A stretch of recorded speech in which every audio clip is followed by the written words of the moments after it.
How to handle unwanted parenting advice. The minute you become a new parent, it seems like the world and his wife has some piece of advice on how it should be done. As useful as some of this advice can be, there are times when it can get a little more than overwhelming. Unwanted advice is something that's really difficult for new parents to deal with. You don't want to be rude, but you also want to be left to do things your way. So how do you handle unwanted advice without being offensive? Well, the truth is, sometimes you can't. However, what you need to remember is that this is your child, and you need to put yours and their feelings first. If unwanted advice is stressing you out, it's going to affect your little one too. It's also going to get a lot worse if you bottle it up. If you're sick of being told what you're doing is wrong, and how you should be doing it, in this video, you'll discover the best ways to deal with persistent unwanted parenting advice. 1. The polite response. As frustrated and annoyed as you might feel when being given unwanted advice for the millionth time, the best response is to smile. Then, politely say something along the lines of, "Thank you so much for the suggestion, I'll be sure to keep it in mind." Nothing further needs to be added to that.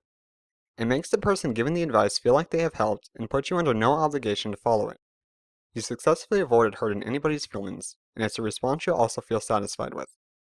If you find the same person is still bombarding you with unwanted advice as time goes on, drop the response to just a smile. Saying nothing is sometimes the politest way of letting the person know you don't need any more advice. The most important things to remember in either of these instances is the smile. 2. Don't be too quick to dismiss the advice. When you're constantly being given unwanted advice, you'll soon start to automatically resent it. However, some of the advice you're being offered could actually be pretty good. Before dismissing the advice being given to you, really think about whether it could be useful. It could be the person giving you the advice delivers it in the wrong way, such as coming across as bossy. Or, you may be frustrated simply because it wasn't something you'd thought of. Both could produce an automatic annoyance that's hard to push aside. However, learning to curb the anger and keep an open mind can actually be really helpful at times. You may just come across a piece of advice that really makes your life easier. Let's face it, being a new parent is hard work, so anything that makes it easier in the long run should be welcomed with open arms. 3. Add a little humor to your response. It's one thing getting advice from friends and family, but when it comes from complete strangers, it's something else entirely. Unwanted stranger advice is given far too freely from the minute your pregnancy starts to show. People you have never come into contact with before, and likely never will again, all of a sudden pop out of nowhere with all kinds of advice and warnings. It's enough sometimes to make you want to punch them in the face. However, what tends to work pretty well is humor, or more precisely, sarcastic humor. For example, if your toddler starts to have a full-blown tantrum in public and a stranger asks, "Oh, are they having a bad day?" for example, you can respond with something along the lines of, "Not at all, you should have seen them on Friday." 4. Subtly let them know that you know what you're doing. Now this tip is going to work best for those who aren't first-time parents. When you are tired of receiving unwanted advice, give a subtle reminder that you know what you're doing by saying, "Ah yes, that worked with my other two children," or, "This is nothing in comparison to how my eldest used to be." These little statements tell the person you have parenting experience, and you've done it all before. Of course, if you're dealing with strangers, you could still lie and pretend you have other children at home. After all, they don't know that you don't, and it's an easy way to stop the advice in its tracks before it continues. 5. Talk it out. If you're receiving unwanted advice from a family member, it could actually be better to sit down and talk to them about it.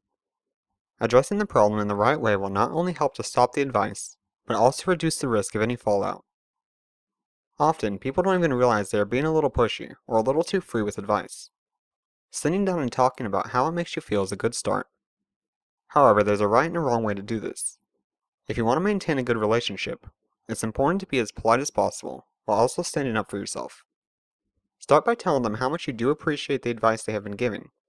Then go on to explain that you'd like the chance to discover some things for yourself, that parenting is a learning curve, and it's sometimes important to learn by any mistakes you might make along the way. Once you've let them know how their unwanted advice is affecting you, quite often you'll find it stops. It's also worth thanking them for caring enough to give advice, and let them know they will be the first person you turn to if you need advice on anything. Overall, dealing with unwanted advice can be tricky. It's hard when you're trying to keep everyone happy to know how to stand up for yourself without hurting people's feelings. Generally speaking, If you're polite and thank them for the advice before gently dismissing it using the tips mentioned in this video, that should be enough. At the end of the day, you need to do what feels right for you. That's all for this video.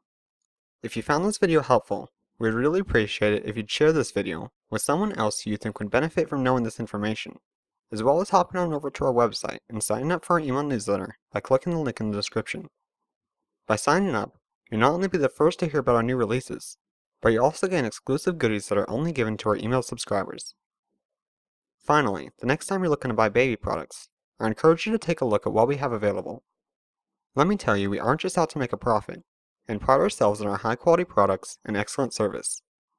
All Starlight Baby products are laboratory tested to ensure they are 100% safe for you and your baby, which unfortunately isn't something every company can say. On top of that, we donate 10% of our profits to children's charities and hope to increase this percentage as Starlight Baby continues to grow. Therefore, your support goes a long way towards helping a lot of people, even if it's just something as simple as subscribing to our channel here on YouTube. Thank you for taking the time to watch this video, and here's to making a positive difference in the lives of our children and the world as a whole.